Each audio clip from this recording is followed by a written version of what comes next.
नमस्कार, चरक उद्घोष चैनल में आप सभी का स्वागत है। हम लोग त्रिसृष्णि अध्याय को पढ़ रहे हैं और हमने 8वें गद्य तक इसको कंप्लीट कर लिया था और अब हम इसके आगे बढ़ते हैं। तो यहाँ पर वो कहते हैं श्रुत्यश्च एता न कारणम युक्ति विरोधात्। अब उन्होंने कहा कि ये जो श्रुति है और जो अन्य कारण हैं वो भी जो हैं वो परलोक को मानने के जो में कारण नहीं है, पुनर्जन्म या ये श्रुतियाँ भी पुनर्जन्म को मानने में कारण नहीं है, युक्ति विरोध के कारण। तो इसमें अब वो आगे क्या कह रहे हैं, वो शंका क्या है और समाधान क्या है, उसके बारे में आगे बात कर रहे हैं। तो वहाँ पे क्या कह रहे हैं कि आत्मा मातुः पितुर्वा यह स्वपत्यम यदि संचरेत विविधम संचरेत आत्मा सर्वो वा अवयवेन वा सर्वैश्चैत् संचरेत मातुः पितुर्वा मरणं भवेत् चिरंतरम न अवयवः कश्चित् सूक्ष्मस्य च आत्मना। इसका अर्थ ये हुआ कि अगर हम माता और पिता को, जो एक कारण पीछे बताया गया, मातरम पितरम च एके मन्यन्ते जन्म कारणम, उस प्रकार से जब बताया गया तो उसमें कहा कि यदि माता और पिता को हम कारण मान लेते हैं तो क्या होगा कि वो कहते हैं कि ये जो आत्मा है, माता पिता को अगर हम कारण मानेंगे और जो आत्मा है वही संतान में जाता है, तो फिर इसका मतलब है कि यदि माता या पिता से वो संतान में चला जाता है तो फिर जैसे ही बच्चे का जन्म होगा वैसे ही या तो माता की या पिता की मृत्यु हो जानी चाहिए या दोनों की मृत्यु हो जानी चाहिए। और यदि ये समझा जाए कि पूरे का पूरा आत्मा उसमें संचारित नहीं होता है, पूरे का पूरा आत्मा नहीं जाता, कुछ उसका अवयव चला जाता है, तो वो भी युक्ति विरोध है, क्योंकि आत्मा एक तो शास्त्रीय दृष्टि से निरवयव माना गया है और क्योंकि वो सूक्ष्मतम है, अणु है, तो उसके और अवयव होना संभव ही नहीं है। तो इसलिए माता और पिता को कारण नहीं माना जा सकता, क्योंकि ना तो पूर्ण रूप से माता का या पिता की आत्मा संतान में जा सकती है और ना ही आत्मा के अवयव किए जा सकते हैं। तो इस प्रकार से एक कारण को वो निरस्त कर देते हैं। अब दूसरा कारण कहते हैं बुद्धि और मन। बुद्धि और मन को जो कारण मानते हैं उसमें भी कहा बुद्धिर्मनश्च निर्णेते यथैवात्मा तथैवते येषां च एषा मतिस्तेषां योनिर्न अस्ति चतुर्विधा। इसका अर्थ ये हुआ कि बुद्धि और मन के विषय में जो निर्णय हो चुका है, जैसे आत्मा है वैसे ही बुद्धि और मन है, कि बुद्धि भी पूरी की पूरी अगर चली जाती है तो वो निर्बुद्धि हो जाएंगे, माता या पिता या दोनों। और इसी प्रकार से मन है कि मन भी पूरे का पूरा जाएगा, अवयव करेगा, ऐसा तो नहीं है। और जिसमें वो ये मानते हैं कि माता और पिता ही जो है वो जन्म का कारण मानते हैं, तो फिर उनके मत में जो 4 योनियाँ थीं, 4 योनियाँ क्या थीं? जरायुज, अंडज, स्वेदज और उद्भिज। वहाँ माता पिता है नहीं, स्वेद से उत्पन्न हो रहा है, वो माता पिता नहीं है, फिर भी जीवन है। उद्भिज है, धरती से उत्पन्न हो रहा है, माता पिता नहीं है, फिर भी जीवन है। तो इस प्रकार से यदि दोनों ही बातें हैं, बुद्धि और मन के विषय में एक तर्क ये है कि जिस प्रकार से आत्मा संपूर्ण रूप से या फिर अवयव रूप में संतान में संचारित नहीं हो सकता, उसी प्रकार से बुद्धि और मन भी पूर्ण रूप से या फिर अवयव के रूप में टुकड़े टुकड़े करके वो संतान में संचारित नहीं हो सकते। एक कारण तो ये दिया। और दूसरा तर्क ये दिया कि भाई अगर हम ऐसा मान लेते हैं तब तो जो 4 प्रकार की योनियां हमने पहले पढ़ी हैं, सइंद्रिय चेतनम द्रव्यम, तो उस समय ये जो जरायुज, स्वेदज, अंडज और उद्भिज हैं, ये तो 4 प्रकार की योनियां संभव ही नहीं हो पाएंगी। इसके बाद में एक कारण बताया गया स्वाभाविकम। तो स्वभाव को जब कारण बताया तो उसका भी यहाँ पर कारण और फिर उसका शंका का समाधान यहाँ कर रहे हैं। तो 12वें श्लोक में वो यहाँ ये कह रहे हैं विद्यात् स्वाभाविकम षण्णाम धातूनाम यत् स्वलक्षणम संयोगे च वियोगे च तेषाम कर्मैव कारण। अब हमने जो है पहले ही अध्याय में पढ़ लिया था कि संयोगे च विभागे च कारणम द्रव्यमाश्रितम। तो ये क्या है, ये कर्म की परिभाषा थी। कर्तव्य से क्रिया कर्म, कर्म नान्यत अपेक्षते। तो यहाँ पर कर्म जो कारण था, संयोगे च विभागे च कारण द्रव्यमाश्रितम। हमने कर्म के विषय में पहले ही पढ़ लिया है कि संयोग और विभाग होने में कर्म ही कारण होता है। तो अब यदि वो क्या उसका शंका का समाधान कर रहे हैं कि अगर ये कारण हो, अगर स्वभाव कारण हो, यानी स्वभाव का अर्थ है कि अपने आप ही जो पंच महाभूत आदि हैं वो अपने आप किसी भी अपने आप मिल जाते हैं, स्वभाव से ही उनको संयोग है और वो अपने आप मिल जाते हैं, तो वो फिर उससे जो है वो उत्पत्ति हो जाती है। लेकिन अब यहाँ पर ये प्रश्न उठाया गया कि अगर स्वभाव से कारण है, अब अगर एक एक महाभूत, उसमें चैतन्य तो है नहीं, अब एक एक जो महाभूत है वो एक एक महाभूत में जब चेतना नहीं है तो फिर उनके संयोग हो जाने के बाद चेतना कहाँ से आएगी, है ना। तो वो ये कहते हैं कि आत्मा रहित होने से उसमें चैतन्य का स्वाभाविक नहीं है, अर्थात आत्मा को तो कहीं ना कहीं से आना होगा, और आत्मा को कहीं ना कहीं से आना होगा, लेकिन वहाँ भी गर्भ की उत्पत्ति में जो है आत्मा के संयोग और वियोग होने पे जन्म जन्मांतरित कर्म ही कारण है, अन्य कुछ नहीं है। तो इसीलिए अगर हम ये माने कि कर्म ही कारण है, तो अब जो अभी उत्पत्ति हुआ उसका कर्म तो अभी हुआ नहीं। संयोग और विभाग में तो कर्म कारण है, इसे हम बता दिया है। तो अब क्या है कि वो संयोग और विभाग में कर्म कारण है और कर्म अभी हुआ नहीं है, अभी उसने किया नहीं है उत्पत्ति से पूर्व। इसका मतलब क्या मानना पड़ेगा कि पिछले जन्म का कोई कर्म होगा तभी तो संयोग हुआ। संयोग और विभाग में कर्म कारण है और कर्म के लिए पहले किसी कर्ता का होना अनिवार्य है ना। तो वो कर्ता पहले जन्म में था, वो पहले जन्म वाला जो कर्ता है वो यहाँ पे काम कर रहा है। तो इसमें अभी हमें क्या स्वीकार करना पड़ेगा, प्रेत्य भाव, परलोक स्वीकार करना पड़ेगा, है ना, क्योंकि वो बिना उसके कर्म हो नहीं सकता। संयोग और विभाग बिना कर्म के हो नहीं सकता, ये सिद्धांत है और हमें साफ बिल्कुल स्पष्टता प्रत्यक्षता दिखाई भी देता है। अगर मुझे कोई पेन उठाना है तो वो जहाँ पहले पड़ा हुआ है उससे उस सरफेस का संयोग है। पेन जो है टेबल पे पड़ा हुआ है तो पेन का सरफेस के साथ संयोग है, लेकिन अगर इस संयोग को वियोग करना है तो मुझे अपना हाथ उठाना पड़ेगा और फिर मुझे उस पेन को उठाना पड़ेगा। तो कर्म हुआ उसमें, कर्म के बिना कुछ भी काम नहीं करेंगे और अपने आप पेन उठ के मेरे हाथ में आएगा, ऐसा तो नहीं होता, है ना। तो इसलिए कर्म करना, और कर्म करने के लिए कर्ता चाहिए, और कर्ता वो अभी है नहीं जो अभी उत्पन्न हुआ है। तो इसका मतलब क्या हुआ कि उसका जो कर्म है वो पहले कभी किया जा चुका है। तो इसका अर्थ क्या हुआ कि पुनर्जन्म होता है। यहाँ पर उन्होंने इस चीज़ को सिद्ध किया है, ठीक है ना। उसके बाद आता है परनिर्माण की शंका। अब परनिर्माण है ना, परनिर्माण का अगला कारण बताया, अनादेश चेतना धातु नैष्यते परनिर्मिति पर आत्मा सचेतत इतुरिष्टोस्तु परनिर्मिति। यानी उन्होंने कहा कि अनादि चेतना जो है परनिर्माण करते कोई और निर्माण करता है। अब कोई और निर्माण करता है तो इसका मतलब आत्मा का निर्माण होगा।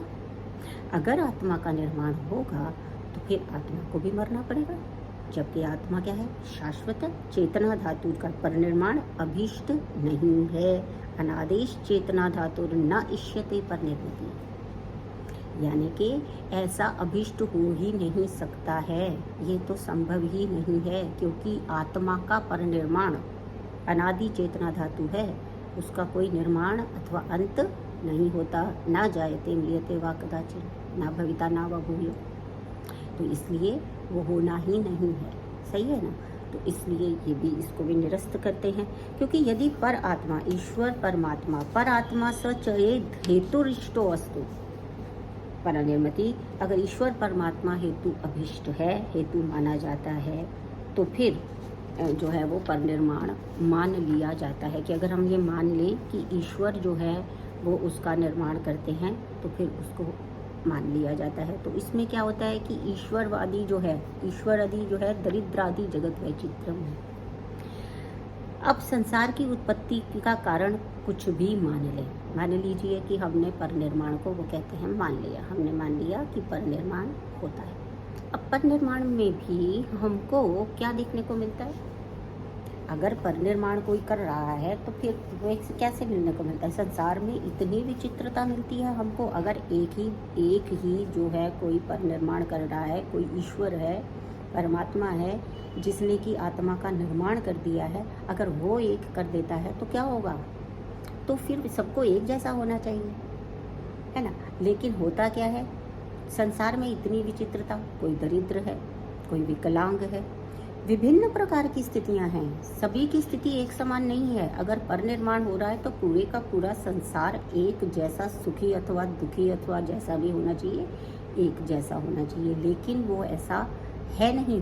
संसार में इतनी विचित्रता, यानी कि इतनी सारी डिफरेंशियल चीज़ें मिलती हैं। कोई सुखी है, कोई दुखी है, कोई दरिद्र है, कोई रिच है, कोई कैसे कैसे जो है विकलांग है, क्या क्या चीज़ें हैं, कोई मानसिक रूप से अभिशप्त है। तो ये सारी चीज़ें क्या हैं? ये सब चीज़ें बताती हैं कि परिनिर्माण को भी खंडन किया जाता है।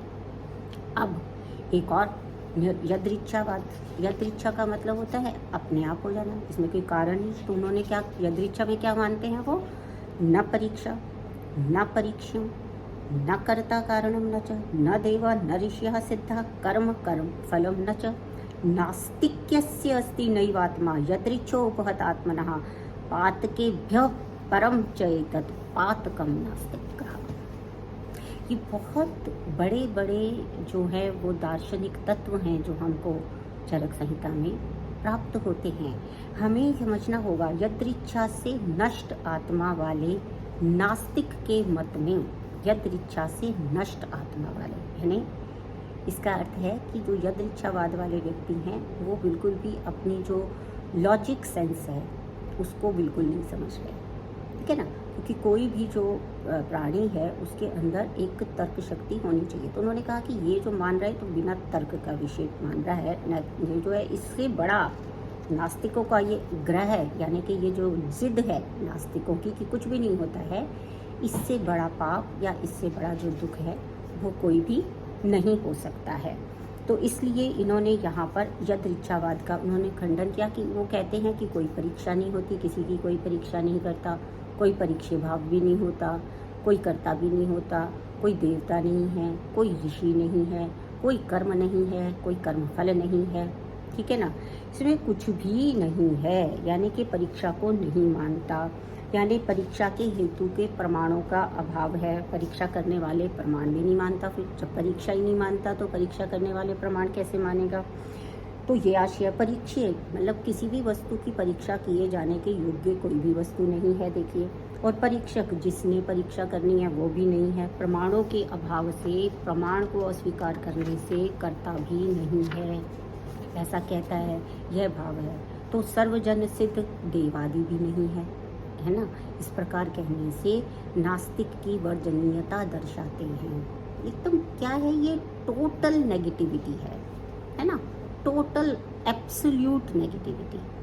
तो इस तरह से जो है ये इससे बड़ा जो है पातकेभ्य ब्रह्मवद आदि पापों से भी परम का अर्थ श्रेष्ठ है। नास्ति परलोकः, ये भी उनका है कि परलोक भी नहीं है, कर्म भी नहीं है, कर्मफल भी नहीं है, तो परलोक भी नहीं है, उनके लिए कुछ है ही नहीं। तो इस तरह की जो जिद है, जो ग्रह है, जो ऑब्स्ट्रक्शन है माइंड की, वो नास्तिक ग्रह कहलाती है। और यह नास्तिक बुद्धि से निश्चित ही पुरुष जो है वो अनियंत्रित होकर सभी पाप करता है, क्योंकि उसको लगता है कोई है ही नहीं, जो भी है मैं कुछ भी करूं, अभी मेरे का सब ठीक चल रहा है तो सब अच्छा चल रहा है, मुझे कुछ करना ही नहीं है। तो इस तरह से सब जगह पे अराजकता, सब जगह पर जितने भी पाप हो रहे हैं उन सब का जो कारण है वो यही नास्तिकवाद है कि मैं कुछ भी कर्म करूं मुझे उसका कोई बुरा फल नहीं है ना?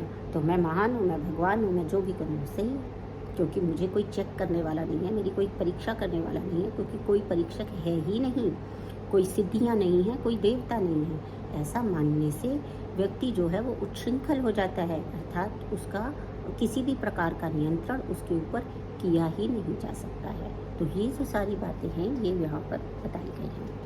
अब उन्होंने ये बताया, ये सारे जो मत थे उन सब का खंडन कर दिया। और अब जो चरक संहिता है उसमें वो मना बता रहे हैं कि द्विविधम एवं खलु सर्वम सच्चा सच्चम। ये गद्य आ गया 17वां। तो इसमें कहते हैं द्विविधम एव खलु सच्चा सच्च तस्य चतुर्विधा परीक्षा। उसकी 4 प्रकार की परीक्षा होती है, जिसमें है आप्तोपदेश, प्रत्यक्ष, अनुमान और युक्ति। ये 4 प्रकार की परीक्षा इसमें होती है। निश्चय ही जितनी भी वस्तुएं हैं वो 2 तरह से होती हैं, या तो वो सत होती हैं या वो असत होती हैं। डाइकोटोमस उसमें बता दिया गया, जैसे हमने बताया था स इंद्रियम चेतनम द्रव्यम निरिंद्रियम अचेतनम। तो 2 ही डाइकोटोमस जो है वो पूरी प्रकृति है और उसमें वो 2 ही तरह से डिवाइड होती है, तो 2 तरह से वो डिवाइडेड है इस तरह से। और उसके जो हैं फिर 4 परीक्षाएं, 4 प्रकार के ये प्रमाण जो है वो यहाँ पर बताए गए हैं। तो क्या बताए? आप्तास्तावत। सबसे पहले आप्त के विषय में बताया। कौन है आप्त? रजस्तमोभ्याम निर्मुक्तास्तपो ज्ञान बलेन च येषां त्रिकालम अमलम ज्ञानम अव्याहतम सदा आप्तः शिष्टा विबुद्धास्त तेषां वाक्यम असंशयम सत्यम वक्ष्यन्ति ते कस्मात् असत्यम नीरजस्तमः। तो यहाँ पर हमें ये समझना चाहिए कि आप्त है कौन, किस व्यक्ति को हम ऑथेंटिक मान सकते हैं कि इसके द्वारा जो दिया गया ज्ञान है वो बिल्कुल ऑथेंटिक होगा, उसमें कोई भी हमें संशय करने की आवश्यकता नहीं है। वो कैसे लोग हैं? रजस्तमोभ्याम निर्मुक्ता, यानी कि जो रज और तम से मुक्त है। हम हमेशा कब गलत बोलते हैं? जब या तो हमारा किसी के प्रति प्रेम होता है या फिर हमारा किसी के प्रति किसी प्रकार का द्वेष होता है। इन 2 स्थितियों में ही हम गलत बात या कभी कभी तथ्यों को छुपा जाते हैं। अगर ये दोनों नहीं है तो निश्चित रूप से सत्य ही बोलते हैं। तो इनसे वो निर्मुक्ता, और उसके अलावा रज और तम से निर्मुक्त होते हैं तपो ज्ञान बलेन, यानी कि उन्होंने ज्ञान को प्राप्त करने के लिए तप किया है, कठिन परिश्रम किया है। ऐसे ज्ञान, ऐसे नहीं कि 2 बुक्स पढ़ी और तीसरी अपने आप जो है वो टिप टाप के लिख दी, ऐसा नहीं किया। ऐसा नहीं है कि 2 किताबें पहले से अवेलेबल है, उन्हीं में से कुछ इधर का लिया कुछ उधर का लिया, टीपा और बस किताब नहीं। आजकल तो जो बहुत सारी आप देखते हैं कि लोग जो है वो पीजी करते करते किताब लिख देते हैं, कुछ अपनी एंट्रेंस की तैयारी करते करते दूसरों को एंट्रेंस की तैयारी करा देते हैं। तो वो वाली चीज़ नहीं है।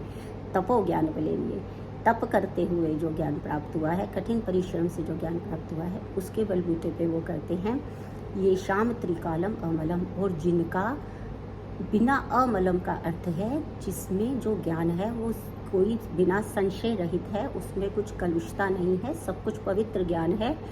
अव्याहतम, यानी उस ज्ञान में कोई बाधा नहीं है, यानी कोई भी और प्रमाण आदि जो है वो उसको बाधित नहीं कर सकता है। कोई ये नहीं कह सकता कि ये गलत है, इसमें ये प्रमाण मुझे मिल रहा है, ऐसा उसको तोड़ने का, उसको काटने का कोई भी विचार या फिर कुछ भी नहीं है। ऐसा अव्याहत, जिसको कि काटा नहीं जा सकता, अकाट्य, आप्तः। तो ये जो लोग हैं वो हैं आप्त है। तो आप्तः क्या होते हैं? शिष्टः।